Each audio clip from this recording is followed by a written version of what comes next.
네. 중소기업 중앙회를 방문하는 일정을 보고 마음이 상당히 설레었습니다. 우리 김기문 회장님을 20년 전부터 알고 지내는 사이인데요. 굉장히 보고 싶었습니다. 어떻게 지내시나, 아직도 회장님을 하시는구나, 큰 문제는 없나, 그런 생각을 했습니다. 제 기억으로는 김기문 회장님을 처음 뵌 게 개성공단 시절이었습니다. 그때 제 마음속의 기억으로 개성공단 그러면 노만손 측의 김기문 회장님, 이렇게 제 기억에 아로 새겨져 있습니다. 하루빨리 우리 김기문 회장님과 개성공단에 가서 이런 간담회를 할 날을 기원해 봅니다. 노만손 씨에게 잘 됩니까요? 제가 어제는 소상공인 분들, 사장님들 뵙고 오늘은 이제 중소기업 중앙회를 방문했는데 제가 순서를 그렇게 좀 정했으면 좋겠다, 이렇게 말씀을 드렸습니다. 그런 이유는 실제로 중소기업이 잘 돼야 국민들이 행복한 거 아니겠습니까? 그리고 중소기업이 바로 서야 우리 경제도 바로 선다, 이런 생각을 하기 때문에 그렇습니다. 그도 그럴 것이 우리 중소기업 숫자를 제가 우리 중소기업 중앙회에서 2021년 발표한 통계를 제가 보니까 중소기업 수가 771만 개, 3년 전 상황으로요. 전체 기업의 99.9%를 중소기업이 차지하고 있었고, 중소기업 종사자가 1,849만 명, 전체 종사자 중에서 80%가 넘었습니다. 매출액은 2021년 통계니까요, 3,017조. 그러니까 전체 매출의 47%를 우리 중소기업이 감당하고 있었습니다. 그러면 우리 대한민국의 일자리는 중소기업이 창출하는 거 아니겠습니까? 따라서 중소기업이 발전하고 번창하고 또 회사 규모도 커지고 그러면 자동적으로 일자리도 늘고 그러면 국민들의 실업률도 줄어들고 또 가계 수입도 좋아질 거고, 그러다 보면 뭐 소비도 활발해지고, 그래서 대한민국 국민들의 경제적인 삶을 지탱하고 유지하는, 피가 돌게 하는 중추적인 역할을 하시는 분들이 바로 중소기업 사장님들 아닐까, 저는 개인적으로 그렇게 생각을 했습니다. 그래서 중소기업이 정말 잘 됐으면 좋겠고, 중소기업 우리 사장님들이 사업을 하시는데 혹시 불편함이 있으면 그걸 어떻게 해결해 드릴까 하는 마음으로 오늘 이 자리에 왔습니다. 좀 다행스러운 것은 이재명 정부가 출범한 이후에 주식시장이 활성화되고 주가도 3천 이상으로 뛰었고, 그리고 통계 자료를 보니까 지난 분기 대비 올해 2분기 경제 성장률도 0.7%, 욕심 같아서는 2%, 3% 막 뛰었으면 좋겠는데 0.7%가 성장했고, 또 상반기 중소기업 수출도 567억 달러로 전년 동기 대비 약 3%가 늘었다는 통계를 제가 보았습니다. 관세 여파로 많은 어려움이 있고 애로사항이 있는데, 그럼에도 불구하고 이거를 우리 중소기업인들의 지혜로서 안간힘을 쓰면서 극복해가는 과정이 아닌가, 그런 생각이 들었습니다. 이럴 때 정부 여당에서 여러분들의 등을 좀 더 토닥거려서 좀 더 자신감 있게 일할 수 있는, 사업할 수 있는 그런 분위기를 조성하는 것은 매우 필요하겠다, 그런 생각이 들었습니다. 민주당은 중소기업 발전을 위해 대기업과 중소기업 간의 갑질 관계, 하도급 관계, 기술 탈취, 위수탁 관리 과정 속에서의 불공정 같은 것을 개선하고자 앞으로 많이 노력을 하겠습니다. 그리고 내년도 예산도 중소기업에 좀 좋은 환경을 만들어 드리기 위해서 역대 최대 규모인 중소벤처 기업부는 역대 최대 규모인 16조 8천억 원을 내년도 예산으로 편성했습니다. 벤처 육성을 위한 모태 펀드 예산이 사상 최대이고 중소기업 AI 전환과 R&D 예산도 사상 최대입니다. 이재명 정부는 고율 관세 업종인 철강 알루미늄 같은 수출 기업에 1,700억 정도를 투입해서 좀 도와드리겠다 하는 입장입니다. 지금 회장님께서도 말씀하신 대로 철강 알루미늄 분야는 너무 좀 어렵고 또 관세가 높다 보니까 그러다 보니까 우리만 미국에 수출이 안 되는 것이 아니라 중국도 안 되고 그러다 보니까 중국에서는 미국에 못하는 것을 한국에 저가 공사를 해서 이중 삼중으로 지금 고통을 받는다고 호소하는 걸 제가 좀 들었습니다. 그래서 이런 부분도 우리 중소기업인들만의 노력으로 극복하기는 어려운 부분이겠다 해서 정부 여당에서 이런 부분들은 함께 지혜를 모아서 이 중국의 저가 공사 이런 것도 어떻게 하면 이것을 뚫어볼까 하고 고민해 보는 오늘 시간이었으면 좋겠다 이런 생각이 들었습니다.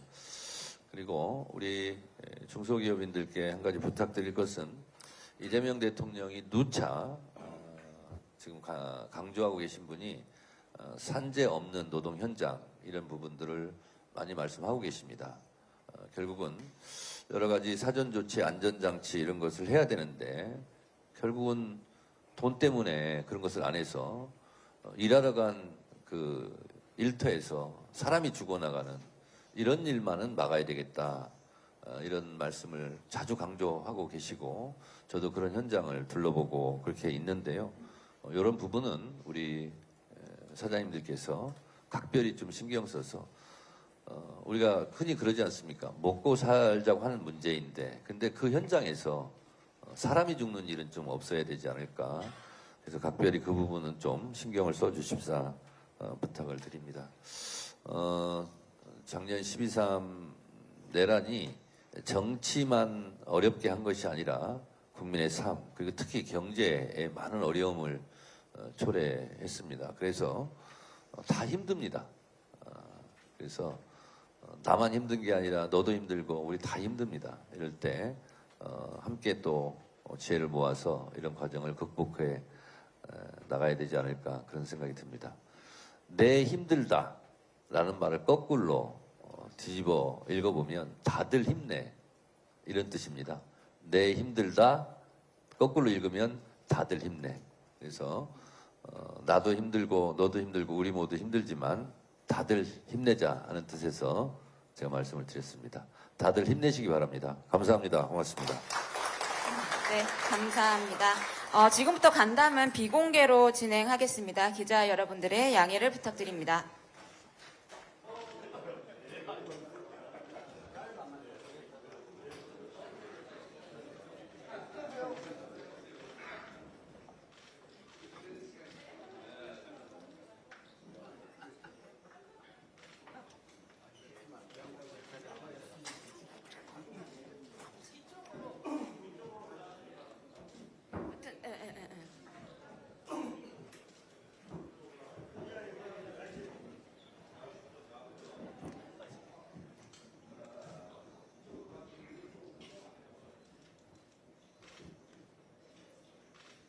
예, 촬영하겠습니다. 정면 앞으로 봐주시기 바랍니다.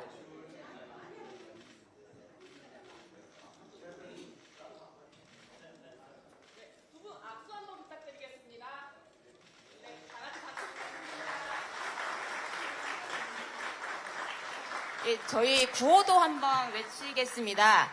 제가 중소기업 하면 힘내라로 답해 주시면 됩니다. 그럼 시작하겠습니다. 중소기업!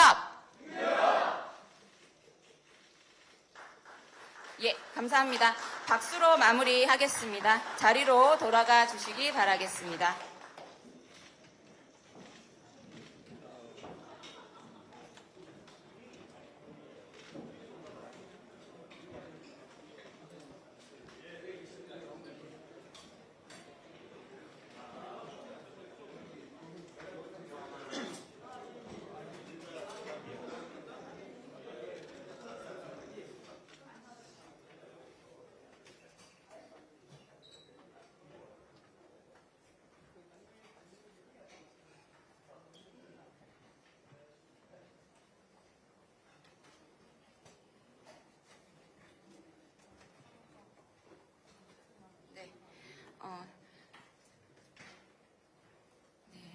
지금부터 중소기업인과 함께하는 정책 간담회를 시작하겠습니다. 저는 오늘 사회를 맡은 중소기업 중앙회 정책총괄실장 이민경입니다. 네, 반갑습니다. 예, 먼저 참석자를 소개해 드리겠습니다. 도착하시면서 인사를 나누신 관계로 민주당에서 오신 분들만 소개해 드리겠습니다. 먼저 더불어민주당 정청래 대표님 참석하셨습니다.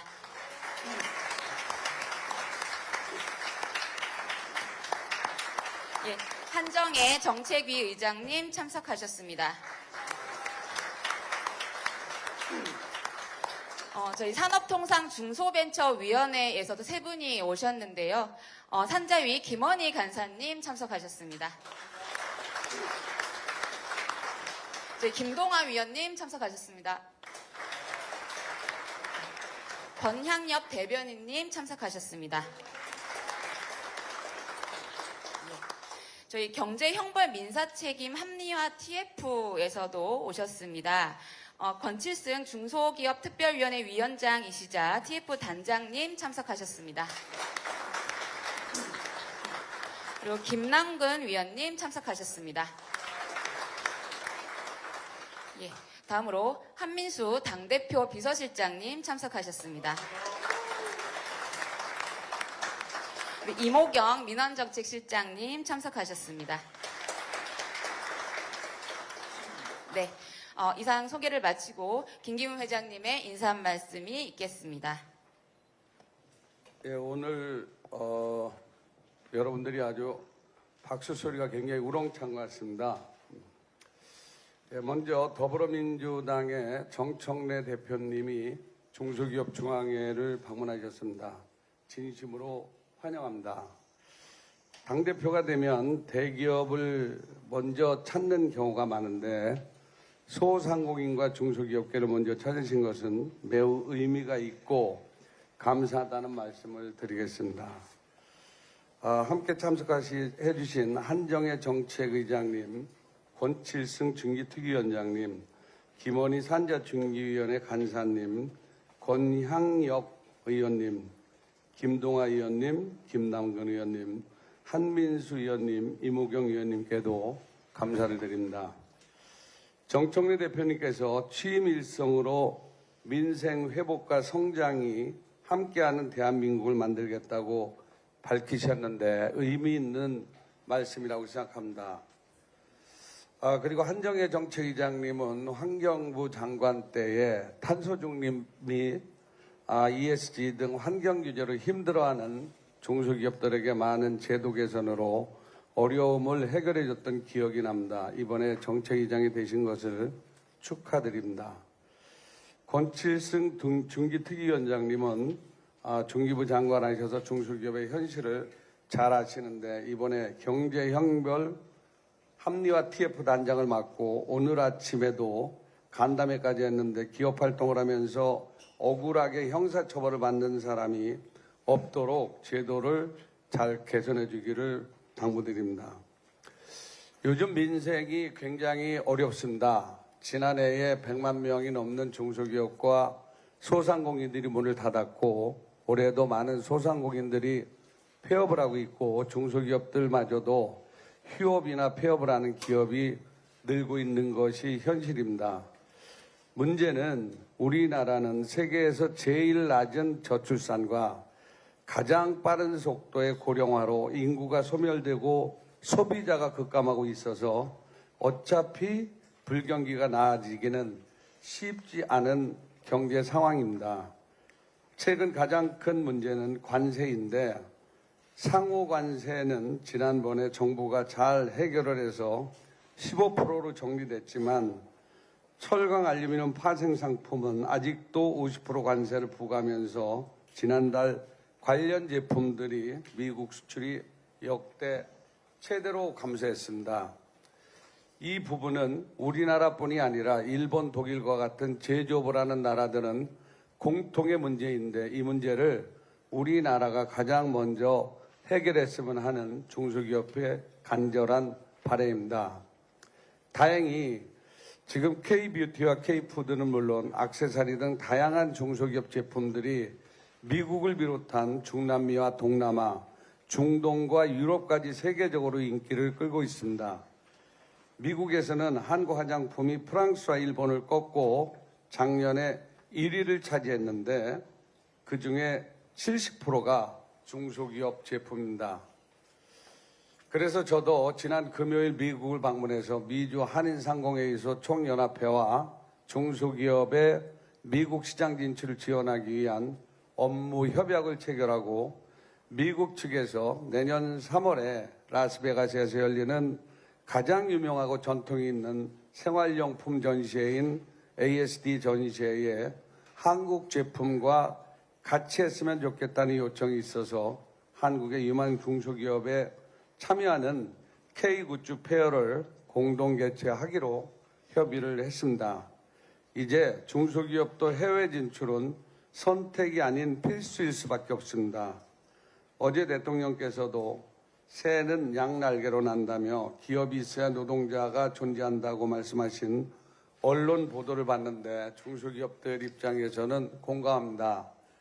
노사가 힘을 모아서 경제를 살려야 하는데 노란봉투법이 시행되기도 전부터 강성노조가 중소기업 사장을 패싱하고 진짜 사장 나오라며 대기업에 협상을 하자고 하는 해프닝이 일어나고 있습니다. 중소기업의 제조업은 50% 가까이가 원청으로부터 주문을 받아 납품하는 원하청 구조가 있다 보니 걱정이 참 많습니다. 근로자 보호라는 취지를 살리면서도 중소기업이 노조의 무분별한 요구에 휘말리지 않도록 제도적 장치를 마련해 주시기를 당부드립니다. 끝으로 정청래 대표님께서 이번 주부터 시작된 정기국회에서 국민이 체감하는 입법 성과를 내겠다고 하셨는데 830만 중소기업과 소상공인은 보수도 진보도 아닙니다. 몇 명에서 몇백 명에 이르는 근로자와 함께하는 경제 공동체입니다.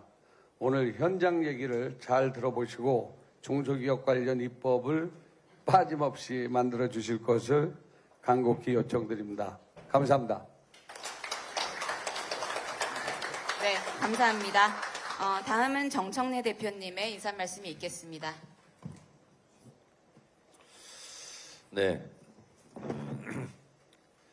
중소기업 중앙회를 방문하는 일정을 보고 마음이 상당히 설레었습니다. 우리 김기문 회장님을 20년 전부터 알고 지내는 사이인데요. 굉장히 보고 싶었습니다. 어떻게 지내시나, 아직도 회장님을 하시는구나, 큰 문제는 없나, 그런 생각을 했습니다. 제 기억으로는 김기문 회장님을 처음 뵌 게 개성공단 시절이었습니다. 그때 제 마음속의 기억으로 개성공단 그러면 노만손 측의 김기문 회장님, 이렇게 제 기억에 아로 새겨져 있습니다. 하루빨리 우리 김기문 회장님과 개성공단에 가서 이런 간담회를 할 날을 기원해 봅니다. 노만손 측에 잘 됩니까요? 제가 어제는 소상공인 분들 사장님들 뵙고 오늘은 이제 중소기업 중앙회를 방문했는데 제가 순서를 그렇게 좀 정했으면 좋겠다 이렇게 말씀을 드렸습니다. 그런 이유는 실제로 중소기업이 잘 돼야 국민들이 행복한 거 아니겠습니까? 그리고 중소기업이 바로 서야 우리 경제도 바로 선다 이런 생각을 하기 때문에 그렇습니다. 그도 그럴 것이 우리 중소기업 숫자를 제가 우리 중소기업 중앙회에서 2021년 발표한 통계를 제가 보니까 중소기업 수가 771만 개, 3년 전 상황으로요. 전체 기업의 99.9%를 중소기업이 차지하고 있었고, 중소기업 종사자가 1,849만 명, 전체 그 종사자 중에서 80%가 넘었습니다. 매출액은 2021년 통계니까요. 3,017조.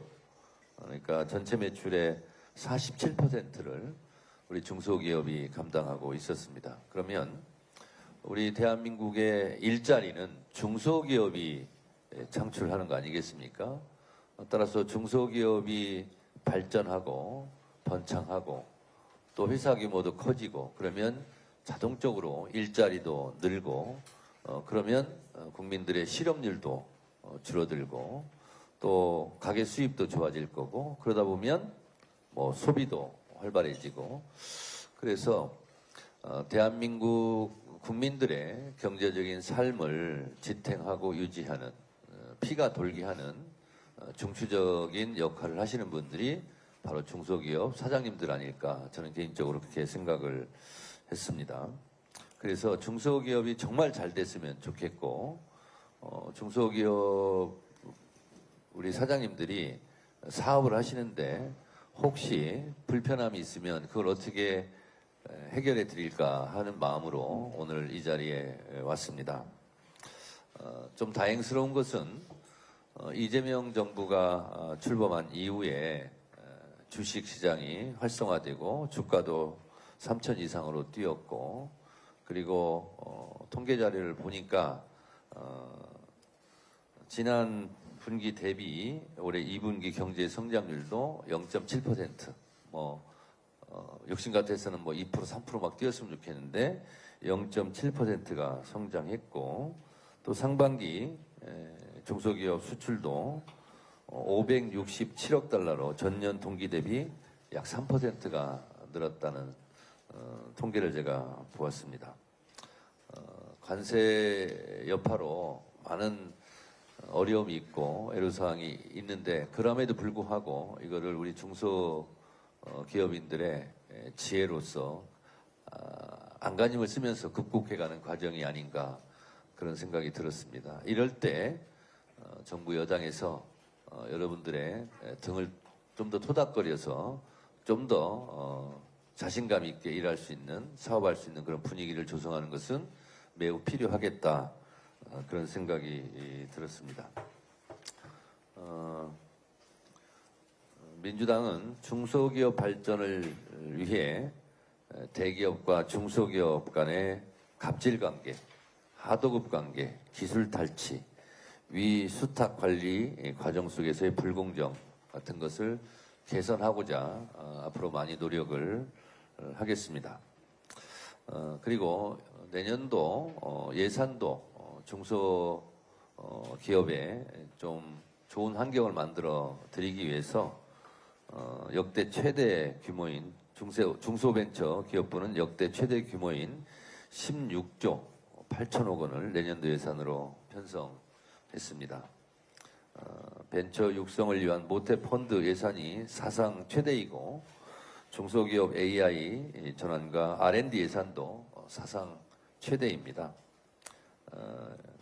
이재명 정부는 고율 관세 업종인 철강, 알루미늄 같은 수출 기업에 1,700억 정도를 투입해서 좀 도와드리겠다 하는 입장입니다. 지금 회장님께서도 말씀하신 대로 철강, 알루미늄 분야는 너무 좀 어렵고 또 관세가 높다 보니까 그러다 보니까 우리만 미국에 수출이 안 되는 것이 아니라 중국도 안 되고 그러다 보니까 중국에서는 미국에 못하는 것을 한국에 저가 공사를 해서 이중 삼중으로 지금 고통을 받는다고 호소하는 걸 제가 좀 들었습니다. 그래서 이런 부분도 우리 중소기업인들만의 노력으로 극복하기는 어려운 부분이겠다. 그래서 정부 여당에서 이런 부분들은 함께 지혜를 모아서 이 중국의 저가 공세 이런 것도 어떻게 하면 이것을 뚫어볼까 하고 고민해 보는 오늘 시간이었으면 좋겠다 이런 생각이 들었습니다. 그리고 우리 중소기업인들께 한 가지 부탁드릴 것은 이재명 대통령이 누차 지금 강조하고 계신 분이 산재 없는 노동 현장 이런 부분들을 많이 말씀하고 계십니다. 결국은 여러 가지 사전 조치, 안전 장치 이런 것을 해야 되는데 결국은 돈 때문에 그런 것을 안 해서 일하러 간 그 일터에서 사람이 죽어나가는 이런 일만은 막아야 되겠다. 이런 말씀을 자주 강조하고 계시고 저도 그런 현장을 둘러보고 그렇게 있는데요. 이런 부분은 우리 사장님들께서 각별히 좀 신경 써서 우리가 흔히 그러지 않습니까? 먹고 살자고 하는 문제인데 근데 그 현장에서 사람이 죽는 일은 좀 없어야 되지 않을까. 그래서 각별히 그 부분은 좀 신경을 써주십사 부탁을 드립니다. 작년 12.3 내란이 정치만 어렵게 한 것이 아니라 국민의 삶 그리고 특히 경제에 많은 어려움을 초래했습니다. 그래서 다 힘듭니다.